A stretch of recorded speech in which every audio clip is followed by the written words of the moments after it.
आहे. 36 तत्व एकत्रित करून भगवंतांनी आपल्याला एक शेती करायला पाठवले. त्याच्यामध्ये हे 36 तत्व जसं पुढे सांगितलं, तेल, वात आणि पंथी असं मिळून जेव्हा एकत्रित होते तेव्हा तिथे ज्योत प्रगटते, त्याला आपण दिवा म्हणतो. तसं ही 36 तत्व एकत्रित येतात आणि एकत्र काम करतात तेव्हा त्याला क्षेत्र असे म्हणतात. परंतु हे क्षेत्र कशासाठी दिले आपल्याला? या क्षेत्रामध्ये पाप आणि पुण्य पिकते. आता आपण शेतकरी आहोत, आध्यात्मिक शेतकरी. 84 लक्ष जन्मातले जे जीव आहेत ते शेतकरी नाहीये. ते शेतकरी स्वभावाला विसरून गेले आणि शेतीतलं पीक काढू नाही शकले, म्हणून आज ते भरकटतात. पण तुम्ही आम्ही आज खास आपण शेतकरी आहोत. या क्षेत्राचं पीक काढायचं आहे. याच्यात 2 पिकं येतात. एक पीक पाप आणि दुसरं पुण्य. पुण्य सुख देते, पाप दुःख देते. पण आता आपल्याला पिकवायचं आहे. रिकामं बसायचं नाही, घरात जाऊन झोपून राहायचं आहे, काय पण खायचं आहे, कसं पण बोलायचं आहे, काय पण करायचं आहे. आज आपली संस्कृती आहे ही ज्ञानाची संस्कृती लोप पावत चाललेली आहे. देशाचं नाव आहे भारत आणि या भारत देशामध्ये जो जन्मतो तो पक्का भाग्यवान जीव आहे. परंतु तो आज त्या स्वतःच्या भाग्याला विसरलेला आहे. ज्या भूमीमध्ये जन्माला आलाय त्या भूमीचं महत्व विसरलाय. ज्या देहामध्ये जन्माला आलाय त्या देहाचं महत्व विसरलाय आणि त्याला परत महत्व माहिती होऊन परमसुखी होण्यासाठी माऊली प्रयत्न करते, संत प्रयत्न करतात, आपले कचरू बाबा महाराज प्रयत्न करतात, हरिनारायण बाबा महाराज प्रयत्न करतात, सदानंदजी बाबा प्रयत्न करतात. संत येतात, हे सर्व संत प्रयत्न करतात. पण आज आधुनिक विज्ञानाच्या भोगवृत्तीत सांगतात की आज संतांनाच बदनाम करायला लावले. कुठेतरी सावध व्हा, आपली संस्कृती धोक्यात येईल.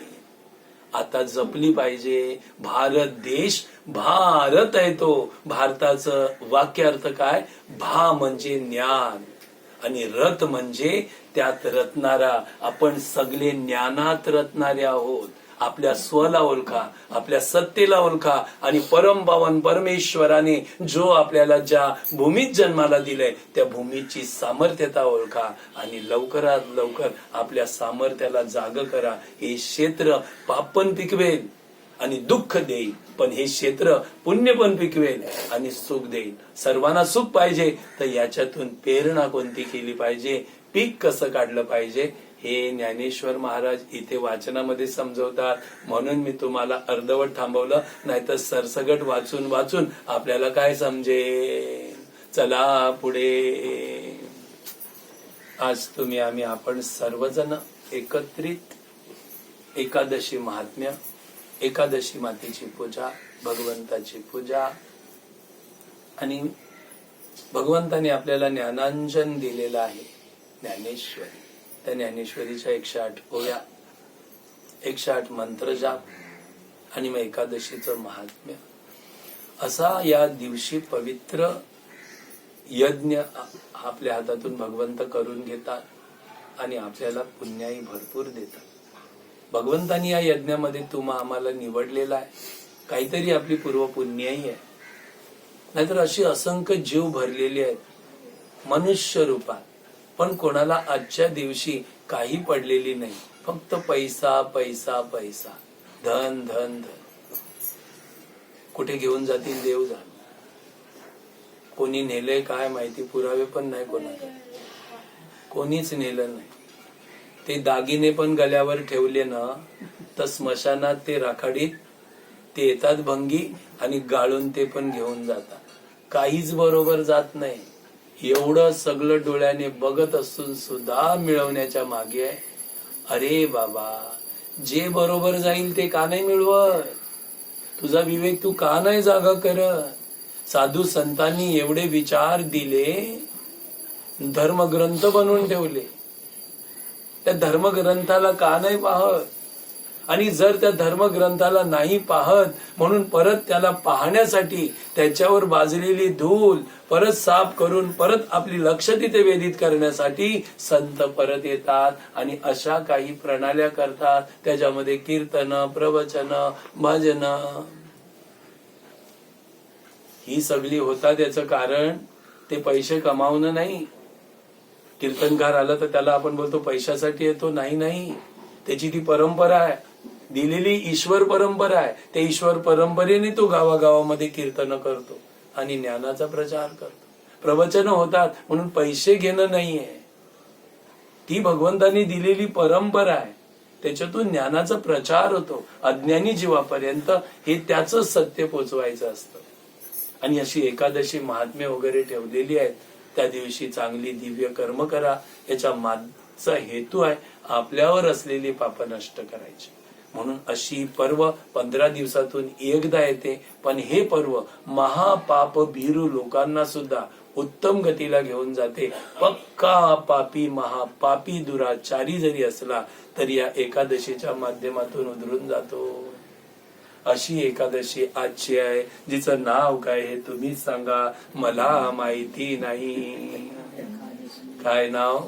रमा एकादशी. म्हणजे तुम्ही सावध आहेत. मला वाटलं तुम्ही झोपलेले आहे. आता सावध माणसाशी सावध होऊन बोलावं लागेल. झोपलेलं असतं तर काय पण भटभटलं असतं तरी चाललं असतं. तर आता मला सावध व्हावं लागेल. यावर तर तुम्हाला राम कृष्ण हरी बोलावंच लागेल. राम कृष्ण हरी. अरे वा, सुंदर आवाज आहे तुमचा. चला तर आजची रमा नावाची एकादशी आहे. ही सुंदर एकादशी आहे. या एकादशीचं महात्म्य श्रवण करणाऱ्याला पापमुक्त माता करते. आईने खास करून मूर नावाच्या राक्षसाला मारण्यासाठी अवतार धारण घेतला होता आणि त्या आईने त्या मूर राक्षसाला मारलं. पण त्या मूर राक्षसाचा दरारा 3 देवांवर होता, ब्रह्मा, विष्णू, महेश. दरारा होता हा त्या राक्षसाचा भास होता. भगवंत लीला करतात. भगवान शिवाने भस्मासुराला आशीर्वाद दिला की जा, ज्याच्या डोक्यावर हात ठेवशील त्याचा तू भस्म करशील. पण भगवान शिवाला हे माहिती नव्हतं का की हा माझ्यावरच प्रयोग करील? सगळं माहिती होतं. कर, काय करणार आता? तू तप केले तर फल तर दिलं पाहिजे. जर तप केला आणि प्रसन्न नाही भगवान झाले तर तपाचा अपमान होतो. पूजा केली आणि देवानी प्रसन्नता नाही दिली किंवा आपल्या अडी अडचणी दूर नाही केली तर पूजेचा अपमान होतो. आणि भगवंत कधी भक्तीचा, पूजेचा आणि तपाचा अपमान करत नाही. मग प्रगट होतात, माहिती हा पक्का बदमाश आहे, हा माझ्यावरच उलटेल, पण काय वांधा नाही, नंतर मी याचा बंदोबस्त पण करतो. आणि तथास्तु सांगितलं आणि भगवान पळाले आणि तिथे भगवान विष्णू देवांनी मायावी रूप रचलं. एक सुंदर स्त्रीचं रूप रचलं आणि मग काय सांगावं, या स्त्रीच्या डोक्यावर तो हात नाही ठेवणार.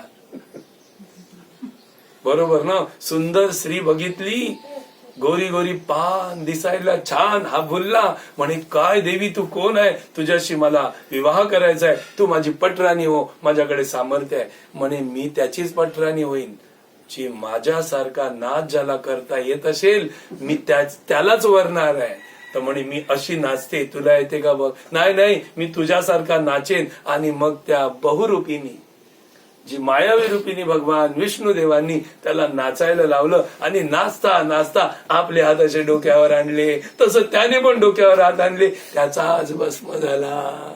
कळलं का? भगवान तपश्चर्याचं फल देतात, अपमानित कोणाला करीत नाही. बघा, त्यांनी दात्यालाच नाश करण्याचा प्रयत्न केला.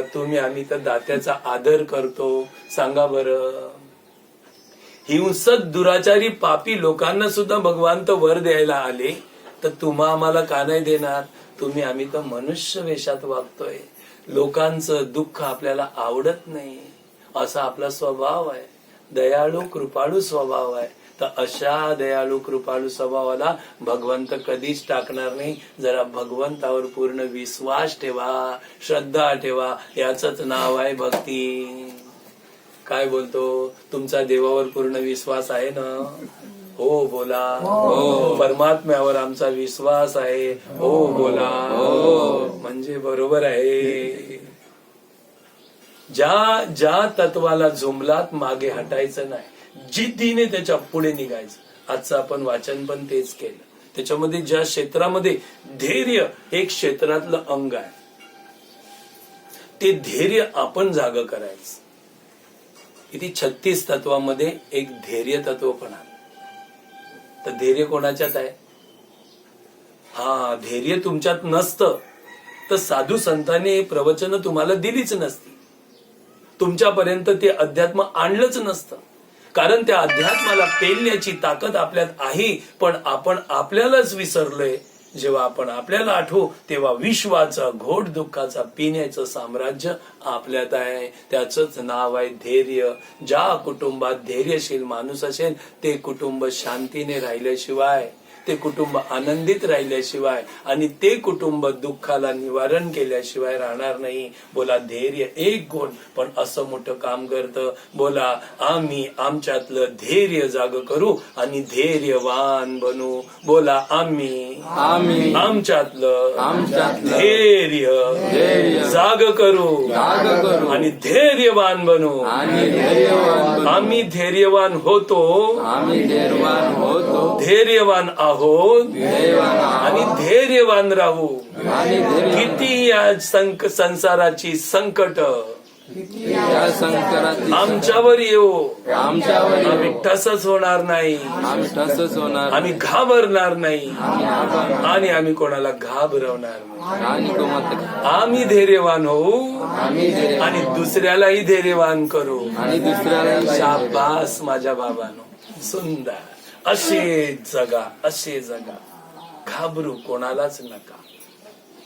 तर चला, आज निर्भय बनवणारी आणि आपला उद्धार करणारी, शाश्वता देणारी अशी आजची पावन पर्व नाव आहे एकादशी, जिचं नाव आहे रमा एकादशी. तर रमा एकादशीचं महत्व युधिष्ठराच्या माध्यमातून मिळालं. घड्याळाकडे अजिबात बघू नका, मी तुम्हाला टायमाला सोडणार आहे, चिंता करू नका. पण तुम्ही आता आपलं सर्वस्व विसरा आणि एक देशी व्हा. एकादशीचा अर्थ आहे एक देशी. एक देशी म्हणजे या वाक्याचा अर्थ ते देशी नाही, एक देश. सर्व एक करा, शरीर मन विचार बुद्धी संकल्प विकल्प एक करा. फक्त तुम्ही असं विचार करा की मी आज परमेश्वराच्या वैकुंठात बसलोय आणि भगवंत मला प्रबोधन करतात. भगवंताच्या मुखारविंदातून युधिष्ठिर नाही तर हे मी ऐकतो. असं एक रूप व्हा. समज गले का? समजले का? तर चला, आजची रमा नावाची एकादशी आहे. युधिष्ठिर भाग्यवान जीव होता, परम पुण्यवान जीव होता, धर्मनिष्ठ जीव होता. म्हणून त्याच्यासाठी रहस्य भगवान श्रीकृष्णाच्या मुखातून उघडलं.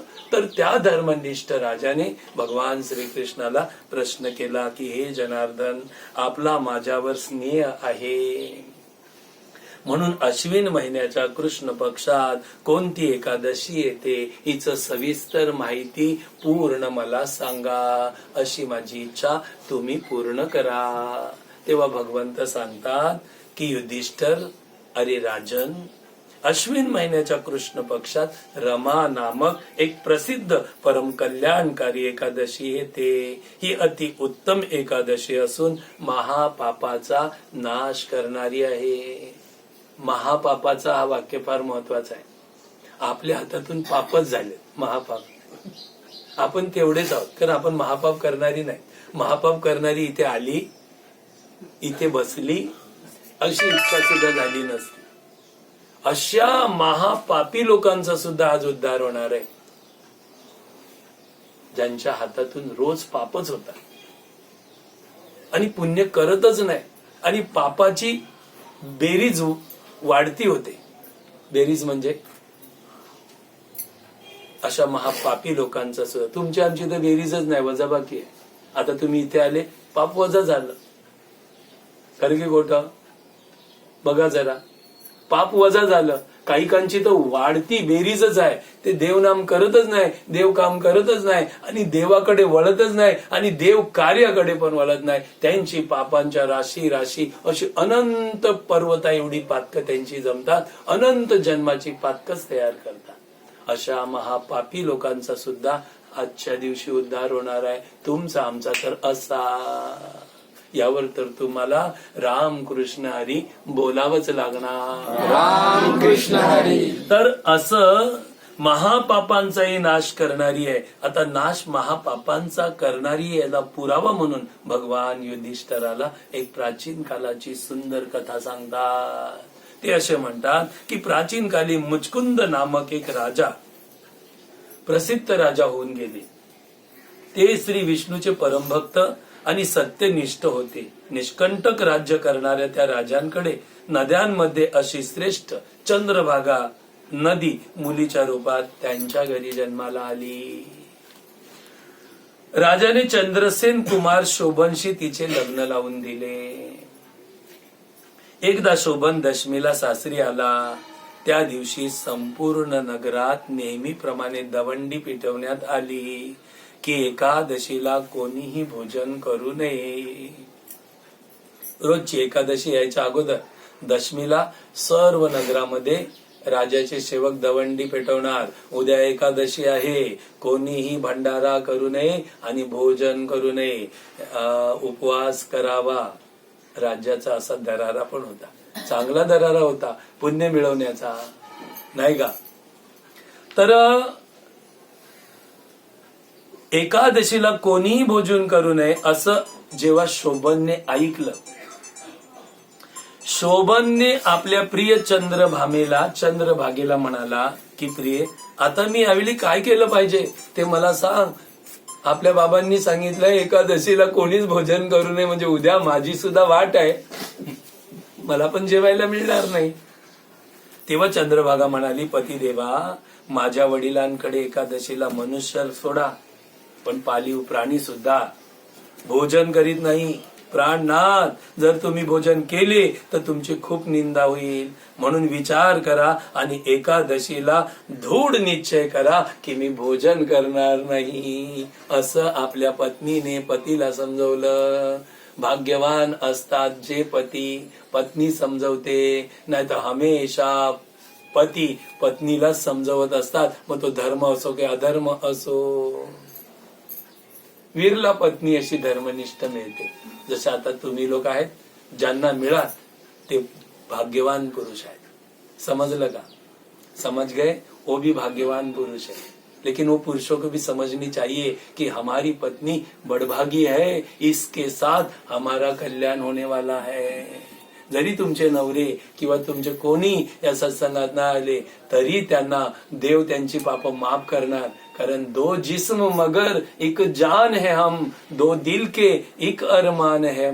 इकडचं तिकडचं पुण्य ट्रान्सफर होते. समजलं ना? नुसतं खायचं प्यायचं आणि दागदागिने पैसे लुगडे चोली वगैरे पास नाही होत, तर पुण्य सुद्धा इकडे तिकडे होते. तुम डरो मत, तुम्हारे पतियों का भी कल्याण होने वाला है. इस पर तो आपको राम कृष्ण हरी बोलना ही पडेगा. राम कृष्ण हरी. तर सांगायचं तात्पर्य, मग शोभन म्हणाला की प्रिये, तू म्हणतेस ते खरं आहे, मी सुद्धा उपवास करेन, पण दैवाचे तसे विधान असेल तसं होईल. मला कर म्हणजे प्रिय उपवास सहन नाही होत, पण आता तू सांगितलं तर मला करावंच लागेल. मग पुढे जे होईल ते होईल. आणि त्यांनी उपवास धरला, बलजबरीचा उपवास. जसा तुमचा वगैरे बलजबरीचा नाही ना, बलजबरीचा उपवास, पण तो सुद्धा फायद्याचा असतो. म्हणून पाप करण्यासाठी जसे काही लोक बलजबरी करून चांगल्या माणसाला बिघडवतात, तसं पुण्य कमवायला सुद्धा बलजबरी केली तरी तो धर्म मानला जातो. यावर तर गोपाल श्री कृष्ण भगवान की जय बोलावंच लागेल. श्री कृष्ण भगवान की जय. तर सांगतात भगवान श्रीकृष्ण येथे म्हणायला लागले, अशा प्रकारे युधिष्ठरा दृढ निश्चय तर सोबनने केला आणि व्रताचं नियम तर त्याने पालन केला, परंतु सूर्योदय होता त्याला तो सहन झाला नाही आणि बिचारा मृत्यू पावला. निराहार राहिला. तर काल माझी पण अशीच परिस्थिती झाली होती. मी न खाऊन भाईंदरला गेलो होतो. येताना असं गाडी चालवत होतो ना, कष्टाचं काम होतं ते, आणि पोटात कण नव्हते आणि बाहेरचं काय खायचं नाही. जाऊ दे, गडबड नको, ते विषय नको. तर मृत्यू झाला मुचकुंद. राजाने शोभनचा राजोचित अंत्यसंस्कार केला. पतीच्या अंतविधीनंतर चंद्रभागा माहेरीच राहू लागली. आता पतीकडे काय राहायचं म्हणून बाबाकडेच राहू लागली. हे नृपश्रेष्ठ, तिकडे शोभन त्या व्रताच्या प्रभावाने मंद्राचल पर्वताच्या शिखरावर वसलेल्या परम रमणीय देवपुरीत पोहोचला आणि तेथे कुबेराप्रमाणे शोभायमान होऊ लागला. असं सांगतात, कुबेर सर्व धनाचा राजा, सर्व संपत्तीचा राजा, सर्व सुखाचा राजा कुबेर. तो कुबेरासारखा बळजबरीने एक दिवस उपवास केला तर एवढं झालं. तुम्ही आम्ही तर जाणून बुजून करतो, तुमचं आमचं काय होईल. समजले ना. एक दिवस बळजबरीने उपवास केला तो कुबेरासारखा राज्य भोगायला गेला. तुम्ही आम्ही तर जाणून बुजून जाणतोय की हे केल्यावर हे मिळणार आहे आणि आस्था ठेवून करतोय. त्याच्यामध्ये आस्थाही नव्हती, प्रेमही नव्हतं. बायकोने सांगितलं, सासऱ्याला घाबरला होता म्हणून केलं होतं. तुम्ही तर जाणता आहात, जाणून बुजून करत आहात, तर जाण त्याचं फल पण अनंत पटीने आहे. तर एकदा मुचकुंद राजाच्या नगरीत सोम शर्मा नामक एक प्रसिद्ध ब्राह्मण तीर्थयात्रा करीत करीत मंद्राचल पर्वतावर पोहोचला. तेथे त्यांना शोभन दिसला. राजाच्या जावयाला ओळखून तो त्याच्या जवळ गेला. भूदेव सोमशर्माला आपल्याकडे आल्याचं पाहून शोभन त्वरित आपल्या आसनावरनं उठून त्यांना वंदन केले. त्यांना आदर सत्कार दिला आणि बसायला दिलं आणि कुशल मंगल विचारलं. माझे सासरे, माझी प्रिय पत्नी आणि माझं सगळं सेम कुशल तर आहे ना, चांगलं सुंदर आहे ना. तेव्हा तो ब्राह्मण म्हणाला, सोमशर्मा की राजन, तिकडे सर्वजण आनंदात आहे, परंतु येथे कसे का आलात? हे आश्चर्य आहे. असे सुंदर विचित्र नगर कोणी कोठे पाहिले नसेल. तेव्हा शोभन म्हणतो, मी इकडे कसा आला? त्या ब्राह्मणाला सांगतो की द्विजेंद्र, अश्विनी महिन्याच्या कृष्ण पक्षात जी रमा नामक एकादशी आली होती, तिचे व्रत मी केले. मला हे नगर मिळालेलं आहे. पण भूदेव, हे उत्तम व्रत अश्रद्धेने केल्यामुळे म्हणून मी असे मानतो की हे नगर मला जास्त वेळ टिकणार नाही, कारण माझी त्या उपवासामध्ये श्रद्धा नव्हती, श्रद्धा अजिबात नव्हती. पण हे नगर आता टिकेल असंही मला वाटत नाही. म्हणून तुम्ही चंद्रभागेला हा संपूर्ण वृत्तांत सांगावा. यानंतर तो सोमशर्मा ब्राह्मण त्या नगरातून आपल्या राजधानीत मुचकुंदाच्या आला आणि चंद्रभागेला भेटला आणि पतीचा निरोप सगळा होता तसा सोमशर्माने दिला. तेव्हा सोमशर्माने जेव्हा प्रत्यक्ष पतीची भेट आणि पतीची मजकूरपणा सांगितला, तेव्हा चंद्रभागा म्हणाली की ब्रह्मर्षी, मी पती दर्शनासाठी आतुर झालेले आहे.